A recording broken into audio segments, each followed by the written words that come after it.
Well, hello everybody, and welcome to my channel, Karen. Today I want to introduce you to a new concept that I'm having here on the channel, and it's called Stories from the Grocery Store. Yes, I worked in a grocery store for 6 years, and I have a lot of stories, let's call them stories, PTSD, I don't know, about things that happened to me while I was working at the grocery store. And I have to admit, I've worked with a lot of really wonderful people, and I've worked with some not very nice people at all. So let me tell you the first real incident that I had within the store that I would consider as something that made me question if I wanted to work for this company or not.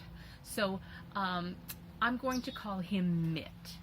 And he was the store manager at the store that I worked at, this grocery store. And we were getting a VIP. So the owner of our company had a really good friend, and he was coming to our store to look at it, unbeknownst to me, really. Like, why would you tell me these things? I was just a part-time employee working in the floral department. Don't need to tell me these things. I don't really need to know. I don't really want to know. So anyways, he is coming, and Mitt is working really hard to make the store look good, which was unusual to begin with because we normally didn't see him around very much. So he's like mopping the floor and stuff, and on this day was a freight day for us. And I've never worked in retail before, in a grocery store setting. I was a marketing manager for a marketing director for a shopping mall. And so I guess that would be my only experience. I also worked in clothing stores as a teenager and stuff, but you know, not any retail experience within a store, like especially a grocery store, which is so much different because people come there knowing what they want, you know. And you can sell them a few extra things, but normally they know exactly what they want. You don't have to upsell very much. So, but one thing that was definitely drilled into me as one of the things that had to be done immediately was freight. Freight comes in that door, freight goes out to the front door. It doesn't stay in the warehouse at all. The store makes its money by selling products that are on the floor. So you get that stuff out there as fast as you can. So on this day where the VIP was coming was a freight day. So we would normally just fill our floral boxes onto these long metal carts that the store had, and we would bring them out to the front, and then we would store them there till we got a good 10 boxes out, and then we would spend our time putting them out. So I did that. I put my boxes out on the front. In the floral area, was at the front of the store, so this VIP would have seen them when he came in. And I'm working hard getting these boxes unloaded, and then all of a sudden Mitt and the assistant produce manager, who I want to call the little Pomeranian, just who she reminded me of, a little Pomeranian, came up with him, and he's like, well, this won't do. And I'm like, what won't do? Isn't this standard practice? Isn't this what we're supposed to do? This is what they've been beating into my head since I started working here. Get the freight out, get the freight out. And he's like, no, this won't do. And then I'm like, well, what am I supposed to do with it now? And they're like, well, take it to the back. And I'm like, but I gotta get I gotta get it out. Isn't that what you've been teaching me? And so this pretty much enrages both Mitt and the Pomeranian. So while we're moving the boxes to a different place at the front of the store, because they don't like to be questioned about things, so they don't know what to do. Someone questioned them. What do we do? Let's run away. So they said, okay, we'll put the boxes up at the front of the store, right at the front of floral, and our VIP won't see them. And then the little Pomeranian says to me, I don't think you should have said that to Mitt. He's really stressed out about this visit. And then I'm like, well, now I'm mad. Why are you reprimanding me while I'm on the floor about something that I'm supposed to do, something you've taught me to do?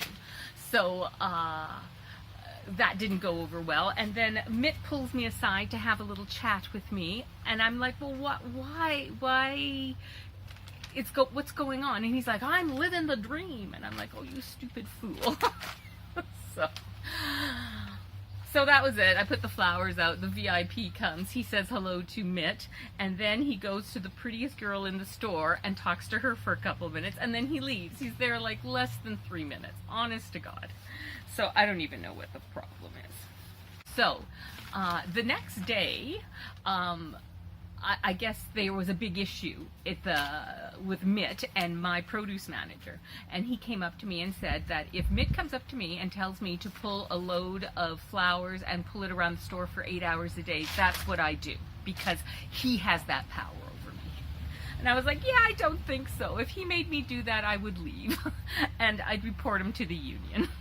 Sorry. That's just what it would be. So our produce manager, a bit of an arse, couldn't quite see the forest through the trees at all. And so this is what he told me. So I worked at that grocery store for 6 years, and we dealt a lot of one-on-one with customers, and sometimes customers were angry, sometimes they were angry at me because the product wasn't there, sometimes they were angry at each other because they came to the store and a fight had started at home, and now they're going to have that fight in the produce department. They're angry at their children because their children are looking at things, they're too slow, I don't know what, but you know, I've seen everything at that store, and the worst treatment I've got, I think, would have been from Mitt, his little Pomeranian, and from the produce manager that I had there, who for some strange reason decided to tell me that they owned my ass. So I didn't like that, but I stayed. I really stayed. It was a part-time job. I so liked meeting with the people who came into the store, and I made some good friends from that store, like from customers. It was amazing. But yeah, worst treatment I got was from my supervisors. Like, they weren't building a team. They wanted to pull you down and make you that person who had to schlep a cart for 8 hours a day because he told you to and he could.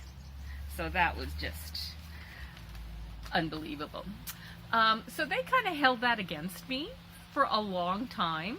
And I'd say the next time we got freight, the little Pomeranian got me, and she said, get a cart. And we're going into the warehouse. So we got a cart, went into the warehouse, and our receiver was unloading a trailer full of our orders from the previous couple of days. So grocery was in there, produce was in there, not dairy, but I guess deli's order, meat's order would have been in there. So everybody's order was in there. And the little Pomeranian waited till the floral boxes were exposed. And then she got me, and she made me go into the delivery truck and cut the pallet open and to pull the floral boxes off there. Now the floor of this truck was corrugated, almost corrugated, so that, you know, it was a sprained ankle waiting to happen. I was not used to going in there. There was a lip for the cart to go in, so I could have dumped product very easily. But she made me do that because she could. So I good-naturedly just went and I did it. So I went back, I got a second load, and then when I went back to get the third load, our lovely receiver placed a huge pallet of soup and canned items right in front of the truck. And the little Pomeranian asked him to move it, and he said no, that he didn't answer to her. So that was it. I had to wait for him to unload the freight from the truck so I could get the rest of the freight out. But that was just how petty they were. That I had to go because they told me to get the freight out. And that was what I had commented about. Isn't this what we do, is get the freight out? So they made me pull that cart. Oh, so funny. It makes me laugh. Like, I'm just at how silly they were, like how petty they were. And I think two of those people, the produce manager and the store manager, I think they still work for the company. And I pity the people who have to work with that store manager, with Mitt, because he was just ridiculous. Like, really ridiculous. Oh, I hope he's grown out of it, but old grown men like that usually don't grow out of the ridiculousness. So I hope you enjoyed my new segment, Stories from the Grocery Store. I have a lot. And they're brought to you from my new gazebo. I love this little shelter in my yard. And I hope I'm not too dark for you guys, but that's tough because I love filming here and I'm going to do it again. So I hope you enjoyed this segment. Like and subscribe. I will bring you more. And of course, remember to share me with a friend because I'd love to meet them and I'd love for them to meet the ridiculous people who I worked with at this grocery store. Oh, almost said the name. Everybody have a beautiful day. It's a beautiful day here in Camrose. Bye-bye.